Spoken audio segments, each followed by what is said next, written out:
बिस्मिल्लाहिर्रहमानिर्रहीम। नाज़रीन, इस वक्त हम मौजूद हैं regional manager utility store corporation के ऑफ़िस में।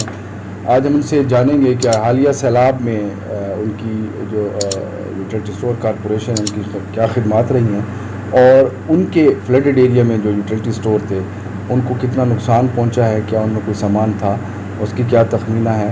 बिस्मिल्लाहिर्रहमानिर्रहीम।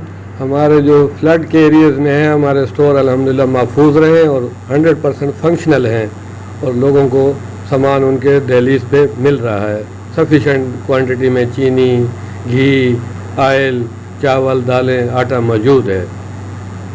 अच्छा, मोबाइल टीमें भी आपकी कोई जा रही हैं इन एरियाज़ में? इसके अलावा भी आपने कोई इन मुतासरीन के लिए कोई रिलीफ अपनी तय कॉरपोरेशन के हवाले से भी किया है, जिसमें पीने का पानी हो, कोई जूसेस हो, कोई दीगर सामान रिलीफ के हवाले से? रिलीफ के हवाले से हमारा अपनी मदद आपके तहत कॉरपोरेशन के पानी, साफ़ पानी मुहैया कर रहे हैं। कल भी हमने अथाला और उसके आसपास सराउंडिंग में अपनी सबीलें चलाई हैं, जिसको आप देख सकते हैं, सोशल मीडिया पे भी हैं और आपसे भी शेयर कर देते हैं। बाकी शहर में इंशाल्लाह सारे स्टोर जो है ना उन पे सप्लाई जारी है। जो सैलाब के इफेक्टिव एरियाज थे वहाँ रोड की वजह से नहीं जा सकी।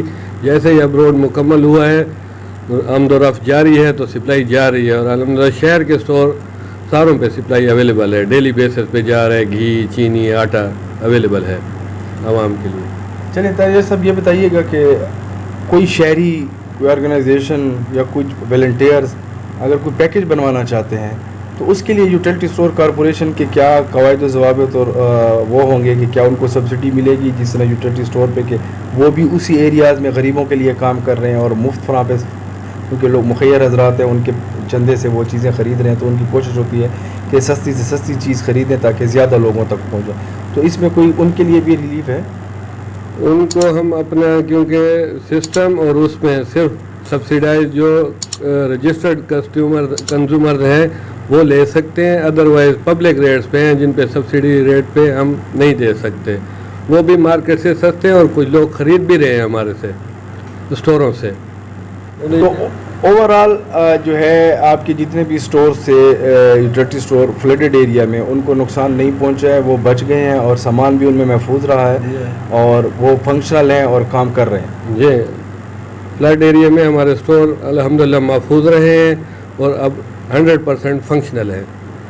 इन एरियाज़ में जहाँ लोग वापस अभी जा रहे हैं, जो इफेक्टिव एरिया है, वहाँ पे जो आपके यूटिलिटी स्टोर के मुलाजमीन हैं उनको क्या मैसेज देना चाहेंगे कि लोगों को उनकी ज़रूरियात के मुताबिक चीज़ों की फरहमी को वो मुमकिन बनाएं, या उनको अगर स्टॉक कम होता है तो क्या स्टोर में इतना स्टॉक है कि उनकी डिमांड के मुताबिक फौरी तौर पर पहुँचा जाए? जैसे भी जहाँ किसी चीज़ की कमी आती है तो हम फ़ौरन ही पहुँचा देते हैं वो डिमांड के उस पर। कोई इंशाल्लाह अल्हम्दुलिल्लाह इसमें कोई कोताही नहीं है और वाफिर मिकदार में हमारे स्टोरों पे स्टॉक मौजूद है।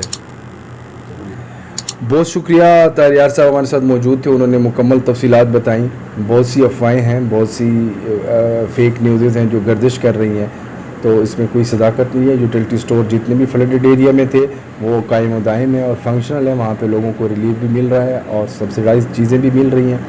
और शहरी आबादी जहाँ फ्लड नहीं आए हैं वहाँ पे भी जो अशियाए ज़रूरिया है वो उनकी डिमांड के मुताबिक उनको प्रोवाइड की जा रही हैं ताकि शहर के लोग जहाँ सैलाब नहीं आया वो भी इससे इस्तेफ़ादा हासिल कर सकें।